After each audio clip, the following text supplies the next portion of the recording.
अस्सलाम वालेकुम। प्रोग्राम 10 में खुश आमदीद। मैं हूं इमरान सुल्तान। पाकिस्तान के पावर सेक्टर के ऊपर ऑडिटर जनरल ऑफ पाकिस्तान की एक रिपोर्ट, और इस रिपोर्ट ने इस पूरे सेक्टर की परफॉर्मेंस, इसकी कारकर्दगी, इसमें जो होने वाली बदउनवानी, चाहे वो माली बदउनवानी हो या फिर इंतज़ामी बदउनवानी, इन तमाम चीज़ों के ऊपर, पूरी परफॉर्मेंस के ऊपर एक सवालिया निशान खड़ा कर दिया है। लीकेजेस, बदउनवानी और इन तमाम चीज़ों से मिल मिला के कौम को तकरीबन 4,500 अरब 4,500 अरब का जो है वो नुकसान है इस मुल्क की कौम को, जो इनको भुगतना पड़ता है। इनकी जो एक कारकर्दगी है वो इस वक्त पाकिस्तान की सनत जो है वो मफलूज होकर रह गई है सिर्फ एनर्जी क्राइसिस की वजह से।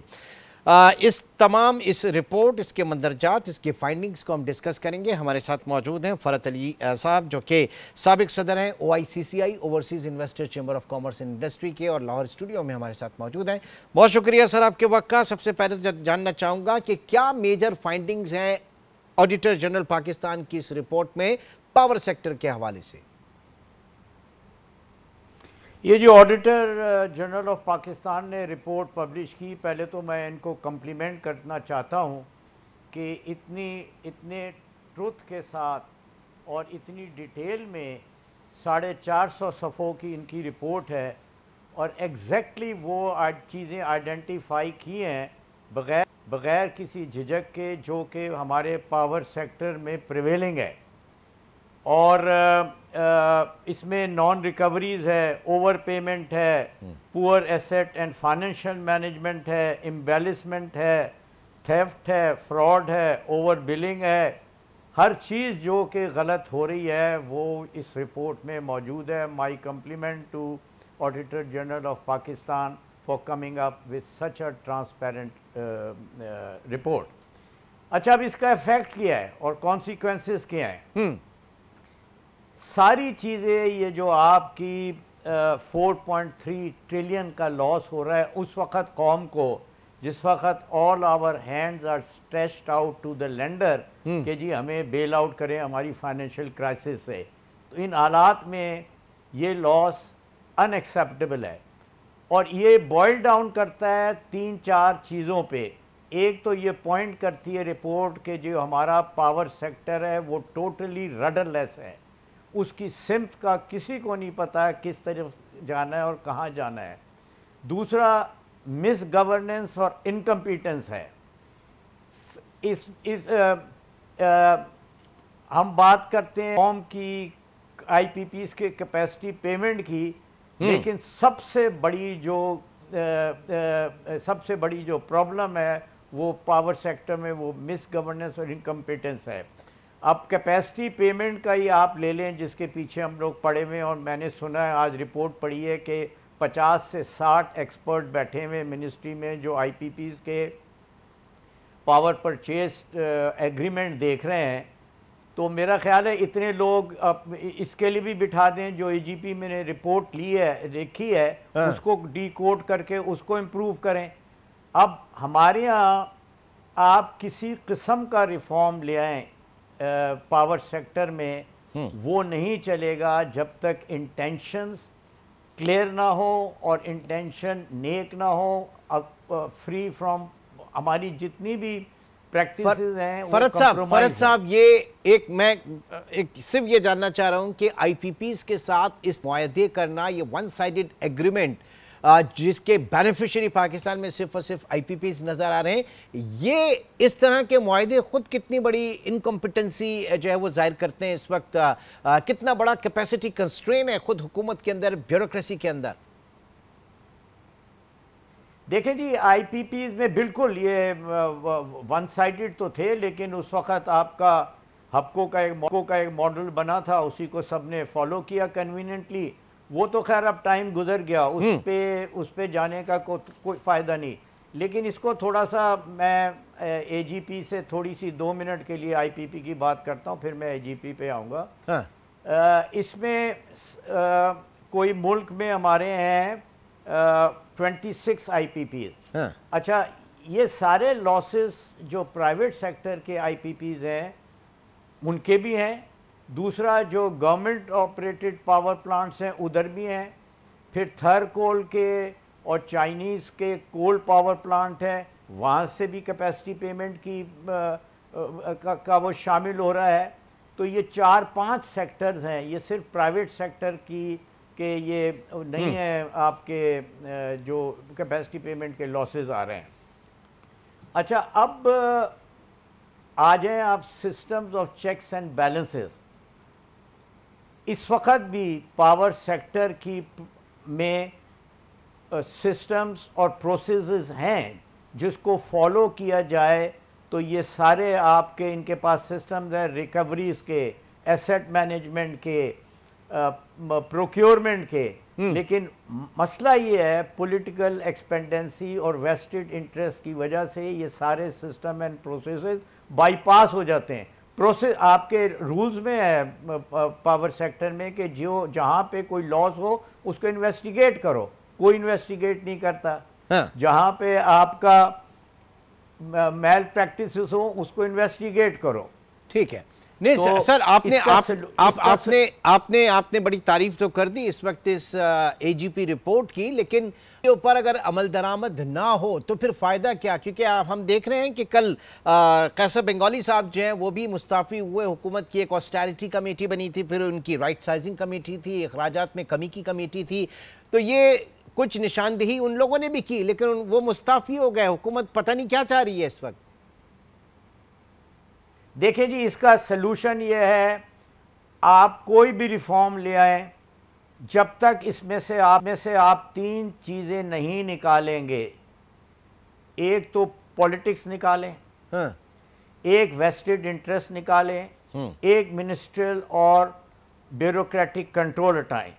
आप 2 चीज़ें कर लें, एक प्रोफेशनल बोर्ड्स बना लें, हाँ। एक की प्रोफेशनल मैनेजमेंट जो कि कंपनीज को रन करती है वो बना लें, ऑल ऑन मेरिट बेस्ड। और ये 3 चीज़ें हटा दें सिस्टम में से, पॉलिटिकल इन्फ्लुएंस, ब्यूरोक्रेटिक इन्फ्लुएंस और बाकी जो वेस्टेड इंटरेस्ट है। हाँ। इसको सिर्फ ये 2 चीज़ें करने में आप 25-30% हाँ। अपने लॉसेस बचा सकते हैं और जो आपके टैरिफ्स हैं उसको इसी मिकदार से कम कर सकते हैं। लेकिन इस वक्त टोटल एक जमूद तारी है, कुछ हो नहीं रहा है। अब इस सूरत में जैसे मैंने पहले कहा, कोई भी रिफॉर्म ले आए, अगर आपकी इंटेंशन नहीं है तो कुछ भी नहीं होगा। सिस्टम एंड प्रोसेस तो अभी भी हमारे पास मौजूद हैं, लेकिन उनको फॉलो नहीं करता। लेकिन फरद साहब, अल्हम्दुलिल्लाह इस वक्त हम 23वें प्रोग्राम में आईएमएफ के, और आईएमएफ का हर प्रोग्राम जो है उसकी जो कंडीशन होती है वो मशरूत होता है पावर सेक्टर रिफॉर्म्स के हवाले से। हर प्रोग्राम में ये बात की जाती है पावर सेक्टर में रिफॉर्म किया जाए, अक्रॉस द कंट्री जो है मुख्तलिफ शोबों की बात की जाती है रिफॉर्म्स की। ये 23वां प्रोग्राम जो है ये भी कुछ बिगाड़ नहीं सका, मतलब आईएमएफ भी कुछ नहीं बिगाड़ सका इस नाअहलियत और ये वेस्टेड इंटरेस्ट की। देखें, इसमें मैं आईएमएफ को भी ब्लेम करूंगा।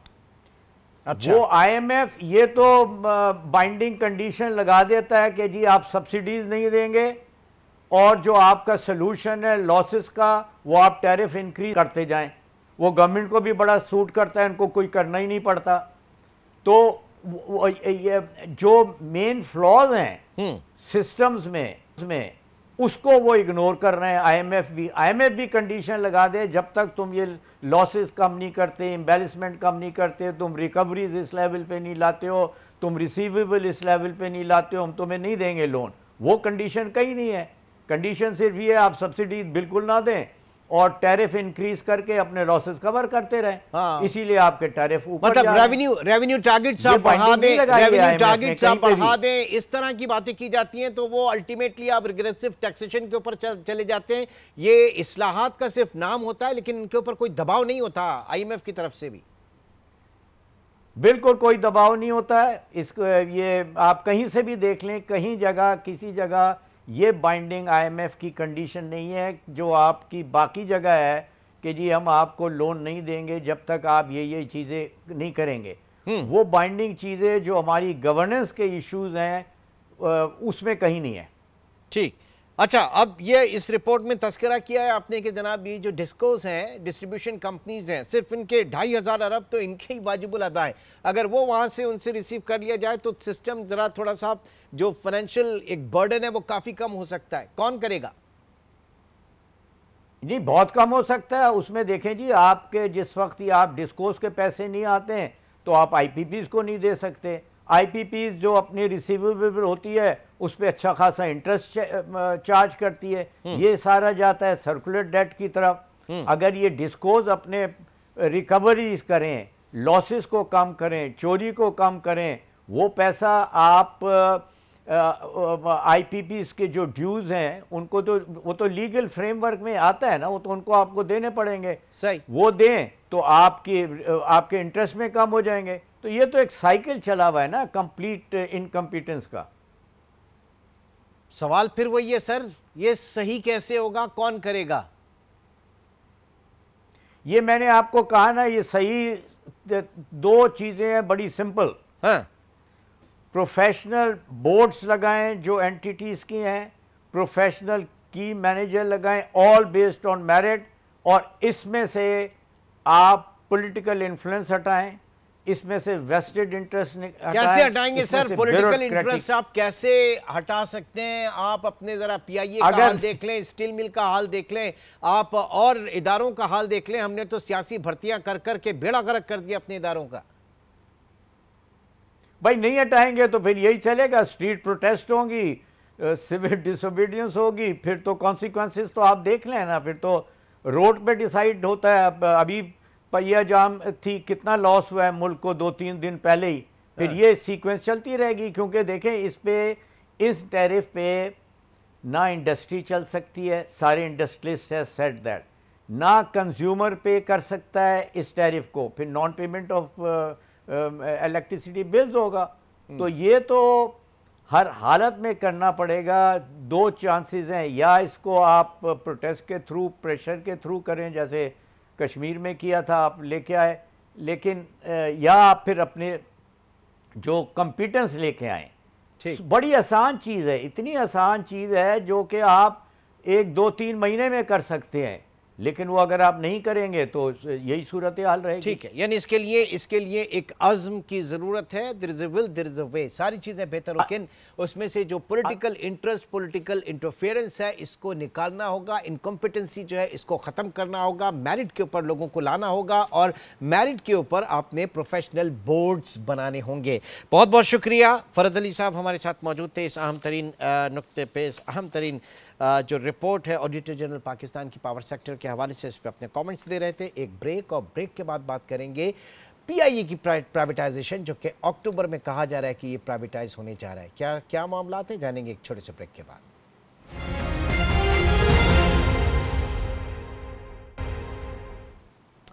Welcome back. हुकूमत की मुआशी पॉलिसीज़ पर माहिरीन मुआशियात जो हैं वो उनका अदम एतमाद है, और इस वक्त जो सबसे ज़्यादा बात की जा रही है वो डॉक्टर कैसर बंगाली, जो कि हुकूमत की किफ़ायत शुआरी, राइट साइजिंग और अखराजात में कमी के हवाले से जो कमेटीज़ थी, उनके मेंबर थे, उन्होंने वो मुस्ताफ़ी हो गए हैं। और जो डिटेल इस हवाले से सामने आ रही है कि ये कहा जा रहा है कि ग्रेड 1 से 16 तक के मुलाजमीन को फ़ारिग किया जा रहा है, और जो तजावीज़ पेश की जा रही थी इस कमेटी की जानिब से, उसमें 70 सरकारी इदारों और 17 कॉरपोरेशन का जायज़ा लिया गया था, और कमेटी ने 50 सरकारी महकमों को बंद करने की तजवीज़ दी थी। और साथ ही साथ ये भी उसकी फाइंडिंग्स थी कि अगर इन तजावीज़ पर अमल दरामद किया जाए, जो बड़े सरकारी अफसरान हैं उनके अखराजात में कमी की जाए, तो 30 अरब की बचत मुमकिन होगी। बहरहाल इन तमाम मामलात पर और कुछ पावर सेक्टर के हवाले से accountant general, auditor general of Pakistan की भी एक रिपोर्ट आई, उसमें बड़े बेज़ाब्तियों का इंकशाफ किया गया है। पावर सेक्टर में बड़ी सवालिया निशान है इसकी कारकर्दगी पर। तो Ali Khizar Aslam, head of research Business recorder, इस वक्त हमारे साथ मौजूद हैं। अली, सबसे पहले तो ये बताइएगा डॉक्टर कैसर बंगाली के हवाले से, ये जो इस वक्त हुकूमत की किफ़ायत शुआरी, राइट साइजिंग और अखराजात में कमी के हवाले से जो मीटिंग है उससे वो मुस्ताफ़ी हो गए हैं, और ख़बर आपने भी सुनी होगी। तो क्या इस वक्त हुकूमत किस सिमत में है? क्योंकि हमेशा बात की जा रही थी ऑस्टेरिटी के हवाले से, राइट साइजिंग के हवाले से। आपकी क्या ऑब्जर्वेशन है इस वक्त अली? जी, मैं इसमें सिंपल सी बात तो आपको मैं यही कहूंगा कि देखिए जी, हुकूमत ऑस्टेरिटी की बातें तो करती है, बट ऑस्टेरिटी जो होती है, जब फिजिकल डेफिसिट होता है, इन्फ्लेशन आती है, तो वो सब पे हिट होती है। और उसके अलावा ऑस्टेरिटी जो है, जब टैक्सेस लगते हैं तो मेरे आप जैसे मिडिल क्लास के ऊपर लगते हैं और गरीबों पे लगते हैं, सैलरी क्लास पे लगते हैं।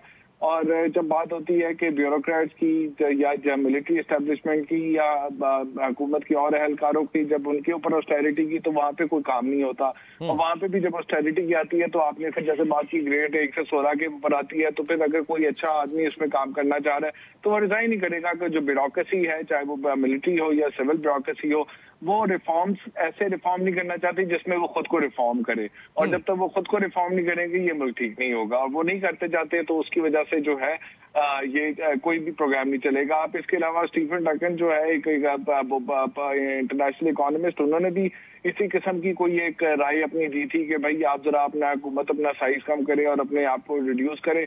और उसके ऊपर उनको भी बाहर निकाल दिया। अब ये जो कैसे बंगाली है भी निकाल दिया। मैं और आप आएंगे, मैं और आप भी एडवाइस देंगे, तो वो एडवाइस सुनना ही नहीं चाहते। वो अपने आप देखिए कि जो रिफॉर्मिस्ट है वो अपने आप को रिफॉर्म नहीं करना चाहते। वो कहते हैं हमारी दुकान चलती रहे, बाकी मुल्क खत्म होता रहे, खत्म होता जा रहा है। उनकी दुकान इवेंचुअली खुद ही खत्म हो जाएगी, उससे पहले मुल्क खत्म हो जाएगा। या तो लोग उनके निकले और वो अपनी दुकान को खुद ठीक कराएं, जो अपना हक खुद लें। वो लोग यहाँ पे हक लेने के लिए निकलते नहीं है। तो ये जो मुतदरा है, जो एलीट है, चाहे वो बिजनेस एलीट है या पॉलिटिकल एलीट है या ब्यूरोक्रेसी की एलीट है या एस्टैब्लिशमेंट मिलिट्री एस्टैब्लिशमेंट की एलीट है, वो अपने अपने अपने अपने चीजों को बचाते रहेगी और उसके बाद चीजें और दूसरा ये कि कोलिशन गवर्नमेंट्स में तो सबको साथ लेके चलना पड़ता है, सबको हिस्सा देना पड़ता है, सबको नवाजना पड़ता है। पाकिस्तान में तो ये सबसे बड़ा मसला है। क्या बात आप करते हैं? ये हुकूमत है, फॉर्म 47 की हुकूमत है। कोलिशन खुद बनाते हैं, ये खुद ही जो इसके डिजाइन करने वाले हैं वो वीक हुकूमत बनाते हैं कि 4 किस्म की गवर्नमेंट को लेके चले, ताकि सबको हिस्सा देते रहे, सब पॉलिटिशियन को थोड़ा थोड़ा देते रहे, बाकी मलाई खुद लेते जाए। तो फिर इस तरह ये नहीं चल सकता ना, ये नहीं चल रहा, खत्म हो रही है बात। ये इस चीज को ठीक करना पड़ेगा, क्योंकि अब ये मुल्क नहीं चल सकता ऐसे।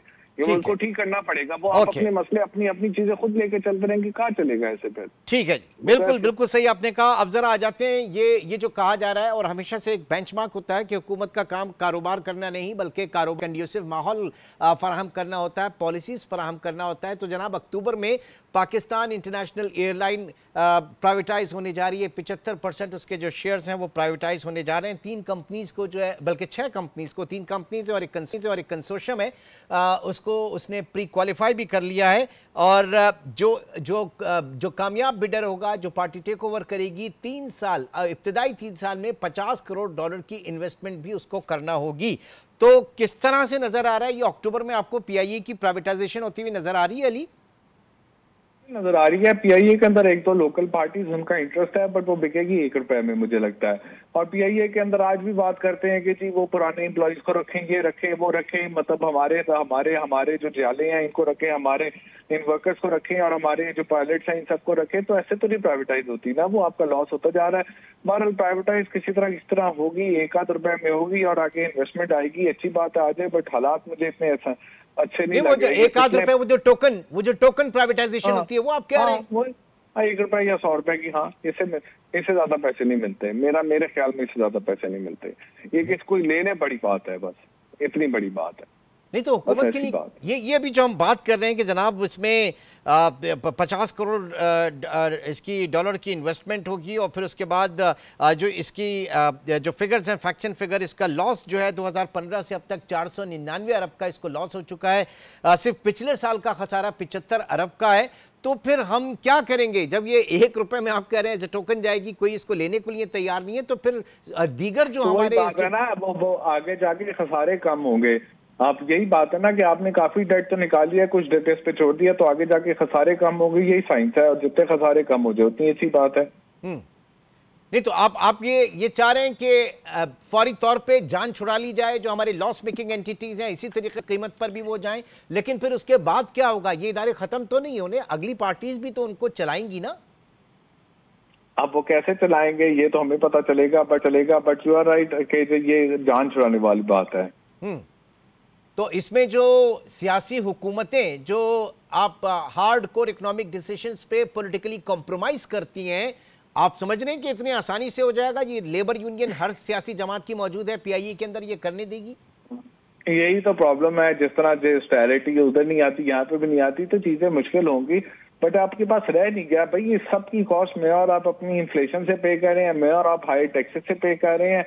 कब तक हम पे करते रहेंगे इन सब की कॉस्ट, इन सब की दुकानें कब तक मैं और आप चलाते रहेंगे? कब तक ये मिडिल क्लास ये सारे लोग चलाते रहेंगे? ये दुकानें बस चलाना बंद कर दें आप बस। मतलब ये लोगों को रियलाइज खुद ही करना है कि ये कब तक ये दुकानें चलाते रहेंगे। चलें, ये तो लॉस मेकिंग एंटिटी है, लेकिन आप जनवरी 2024 के अखबार उठा के देखें तो सिटी स्टोर्स कॉर्पोरेशन के हवाले से कि जनाब रिकॉर्ड प्रॉफिट अर्न किया, तो हुकूमत जो इसको बंद करने की बात करी उस पर क्या भी होगा फिर अली?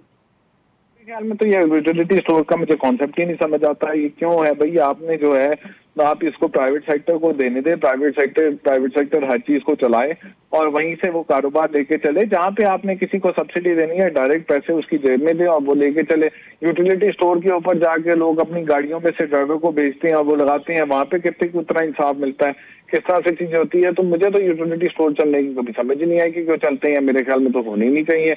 हुकूमत की हर चीज इंतहाई इनएफिशिएंट है। हुकूमत का काम सिर्फ गवर्नेंस है, हुकूमत का काम सिर्फ लॉ एंड ऑर्डर संभालना है, हुकूमत का काम सिर्फ एजुकेशन और हेल्थ वो देना है, वहां पे फेल हो रही है।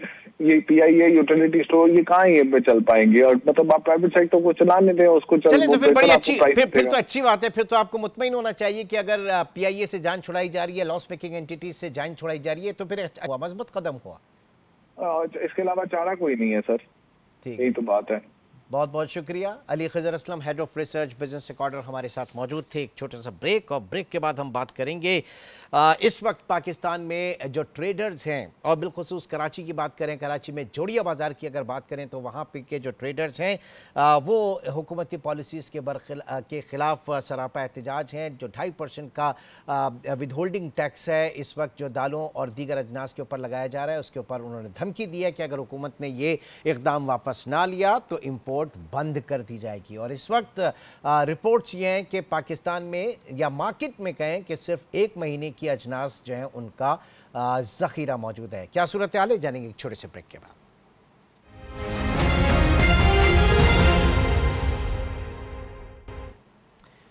Welcome back. और कराची के हवाले से बात करें, कराची में ताजिर जोड़िया बाज़ार जो सबसे बड़ा इस वक्त होलसेल और ग्रोसर्स का बाज़ार कहलाता है, अजनास के हवाले से, कमोडिटी के हवाले से, वहाँ पर ताजिरों का विदहोल्डिंग टैक्स के ख़िलाफ़ एहतजाज है। और साथ ही साथ ये भी कहना है कि दालों और दीगर अजनास पे अगर 2.5% 2.5% जो विदहोल्डिंग टैक्स नाफिज किया जा रहा है इसको फ़ौरन वापस लिया जाए। और ये भी सवाल यहाँ पर किया जा रहा है कि क्यों हुकूमत हर किसी को विदहोल्डिंग एजेंट बनाना चाह रही है।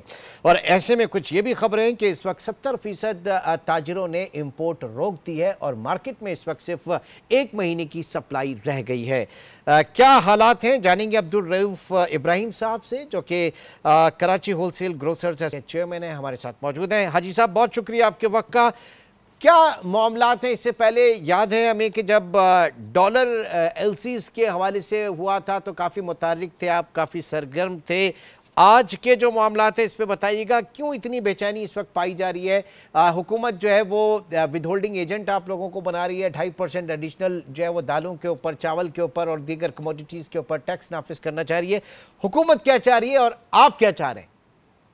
देखें, हुकूमत वक्त अगर सही फैसले करे तो ये एजिटेशन और हड़तालें ना हो। पहली बात तो ये है।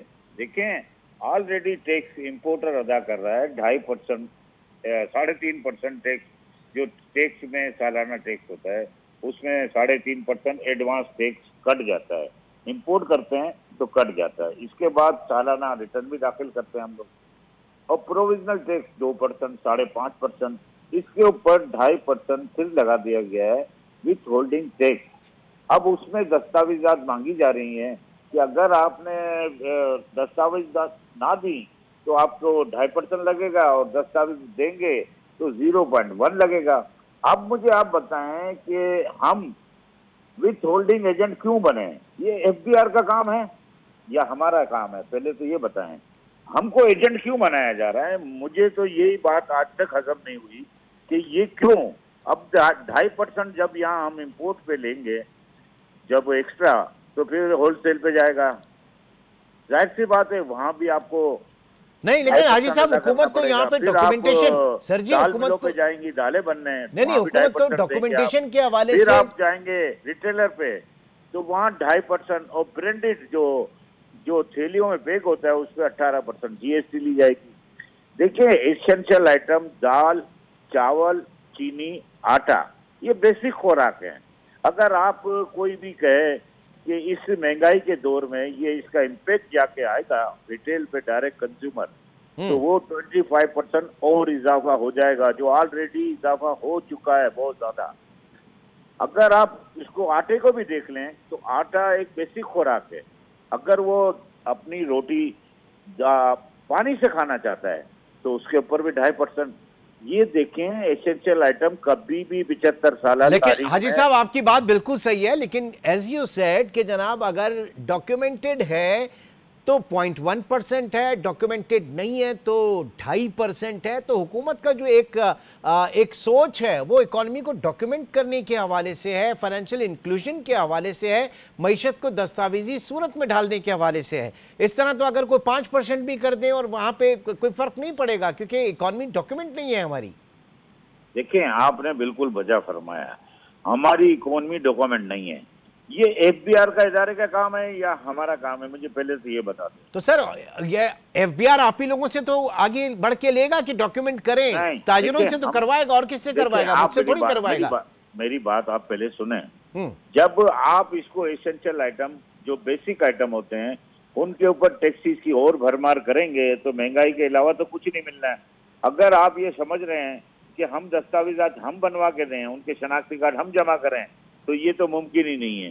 ये FBR का इदारा क्यों बना है? FBR का इदारा क्या काम करने के लिए बना है, मुझे आप बता दें ना। नहीं, मैं तो ये कह रहा हूं कि जनाब मसला ये है जो फुकदान है इस मुल्क में, आप जरा टैक्स कंपोजिशन उठा के देख लें, 64% इनडायरेक्ट टैक्सेशन है और 33% डायरेक्ट टैक्सेशन है। हमारे यहाँ लोग इनकम टैक्स नहीं अदा करते, लोग फाइलर्स नहीं हैं, आपके इनकम टैक्स रिटर्न फाइल नहीं करते, इसीलिए 18% GST लग रहा है, इसीलिए हर किसी को हुकूमत जो है वो विदहोल्डिंग एजेंट बना रही है। तो इसमें इदारों का भी जो है वो सबसे बड़ी नाअहली है। लेकिन हमारी जो ताजिर कम्युनिटी है सर, उसको भी तो आगे बढ़ना चाहिए। आप ही की जो ताजिर दोस्त स्कीम चली है, आपकी ताजिर कम्युनिटी है जो डॉक्यूमेंटेशन की तरफ जाना चाह रही है, आप उनके साथ क्यों नहीं चल रहे?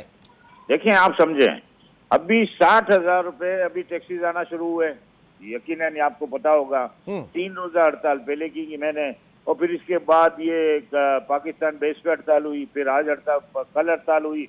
मुझे आप ये बता दें कि 60,000 जो माहाना अदा करेगा तो 50% दुकानें तो किराए पे हैं भाई, उनके घर भी किराए पे हैं, तो वो क्या रोटी खाएंगे? कोई एम्प्लॉइज नहीं, ये इसमें थोड़ा सा कंफ्यूजन है। ये 60,000 फिक्स है या 1 से 60,000 तक डिपेंड करता है दुकान की जगह पर, दुकान की असल तो ये होना चाहिए कि दुकान का साइज क्या है, वो किस इलाके में है और उसमें क्या काम किया जा रहा है। एक फोटोस्टेट मशीन और एक सोनार, जमीन आसमान का फर्क है इसके कारोबार में, ये तो मैं बिल्कुल मानता हूं। होना चाहिए फर्क। मेरी बात समझे सर, ये बताएं कि जो टैक्स भर रहा है उस पे ये ताजिर दोस्त स्कीम क्यों लागू गई है? फिर आप बता दें ना। हम सालाना टैक्स भर रहे हैं, अगर वो टैक्स में नहीं है नेट में तो उसके खिलाफ कार्रवाई करें ना। कौन मना करता है? कोई मना कर रहा है? अगर उसके ऊपर गरीबों लोगों के लिए जो अभी बिजली के बिल भी जालिमाना है, कोई आदमी अफोर्ड नहीं कर पाता कि वो 40,000 रुपए 30,000 रुपए बिजली के बिल भरे, और जो यूनिट है उस पे, और जो एम्प्लॉइज हैं, यकीन माने कि आप इसका ग्राफ देख लें। एक कराची के आप बार बार सुनते होंगे 70% रेवेन्यू देता है, 70% रेवेन्यू देता है। आज के फिगर बता रहा हूं आपको, 58% रेवेन्यू नीचे आया है 70 से। इसकी वजह क्या है? ताजिरों को साजगार माहौल देना पड़ता है, जाहिर है वो हुकूमत की जिम्मेदारी है, वो हुकूमत की जिम्मेदारी है। अच्छा इब्राहिम साहब, मैं ये बताइएगा, ये एक दिन की जो आपने स्ट्राइक की थी अक्रॉस द कंट्री, पूरे मुल्क में ये स्ट्राइक हुई और बहुत वाज़ेह तौर पर जो ताजिर कम्युनिटी है उनका मुतालबा सामने आया इस वक्त, इससे क्या हासिल हुआ, इससे क्या नुकसान हुआ, इससे रेवेन्यू लॉस कितना हुआ, इससे प्रोडक्शन लॉस कितना हुआ, और जो आप लोगों के ऑब्जेक्टिव्स हैं वो कितने हासिल हुए, और आइंदा की हिकमत अमली क्या है? वक्त का मैं ज़रा चाह रहा हूँ आप। देखिए मैं आपको सीधी सी बात कर दूं कि जो कराची में 5 अरब रुपए तक की ये रेवेन्यू, तो क्या कारोबारी तबाह हो जाता है। बंद करना, हड़ताल जो है ना, ये अच्छा अमल नहीं होता है। अब हम चलें पाकिस्तान बेस पे, तो जाहिर सी बात है कि रेवेन्यू का भी नुकसान होगा और पाकिस्तान की जो लेबर तबका है वो भी परेशान होता है, एम्प्लॉइज भी परेशान होता है। पाकिस्तान के लिए सोचना पड़ेगा। मेरा सिर्फ एक ही है कि आप पाकिस्तान के लिए अच्छे इकदाम करें और एसेंशियल आइटम को ना छेड़ें, और विथ होल्डिंग जो अपने ताजिर दोस्त स्कीम है जो पहले अनाउंस किया था कि 1000 रुपए और 1200 रुपए, तो कोई मना नहीं करता आपको।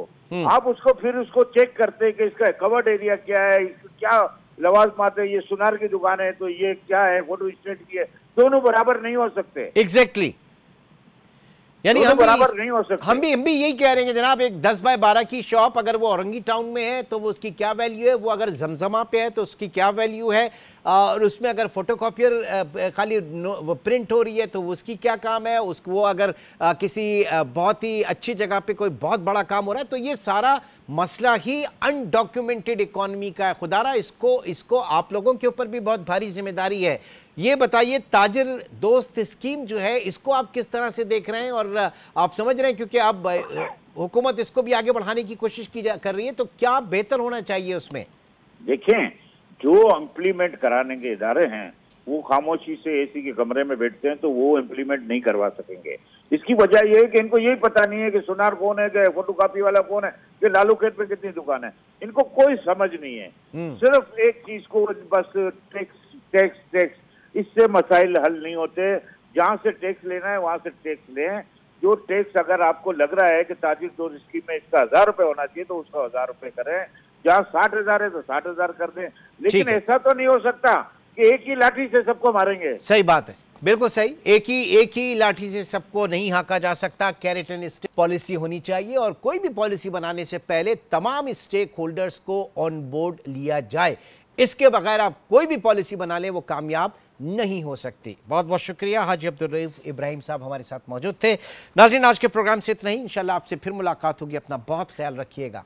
अल्लाह हाफ़िज़।